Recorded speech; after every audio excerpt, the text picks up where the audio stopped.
السلام عليكم ورحمة الله وبركاته. الشقة اللي قدام حضراتكم دي في المريوطية، يعني قريبة جدا من المريوطية، موقع مميز. هنتفرج وهنشرح. ده عداد كهرباء.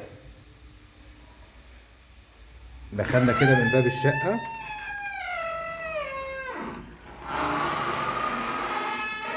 ده الريسبشن زي ما حضراتكم شايفين.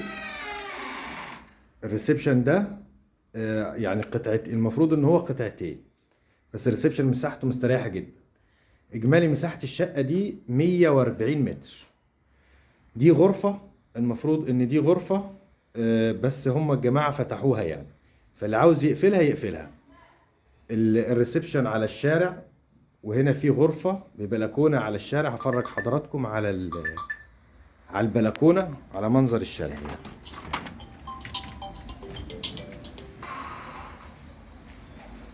دي البلكونة زي ما حضراتكم شايفين. الشارع راقي جدا، واحنا على بعد 5-6 نمر من شارع المريوطية. المريوطية قدامكم اهو، جنب فلفلة. موقع مميز جدا، والشارع هادي وسكني اهو. الشارع متسفلت، شارع عرضه 10 متر. دي بلكونة، المفروض ان البلكونة دي بتاعة الغرفة.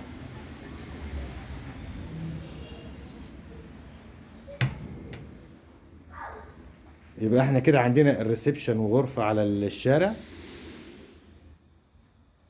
هنكمل كده. الشقة دي سعرها مميز وموقعها مميز، ومن مميزاتها ان العمارة هنا 7 ادوار، 8 ادوار فقط، والشقة دي في الدور الرابع، والدور شقة واحدة بس. احنا كده دخلنا. ده المطبخ، مساحته مستريحة جدا. ودي طرقة.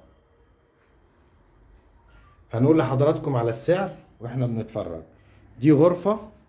هنا ما شاء الله الغرف مفيش اي حاجة قدامها، يعني زي ما حضراتكم شايفين. هنا ده المريوطية اهو، وهنا دي مساحات خلاص مش هتتبني، يعني هنا ايه، تقريبا هتتعمل يعني حاجة حكومية اهو.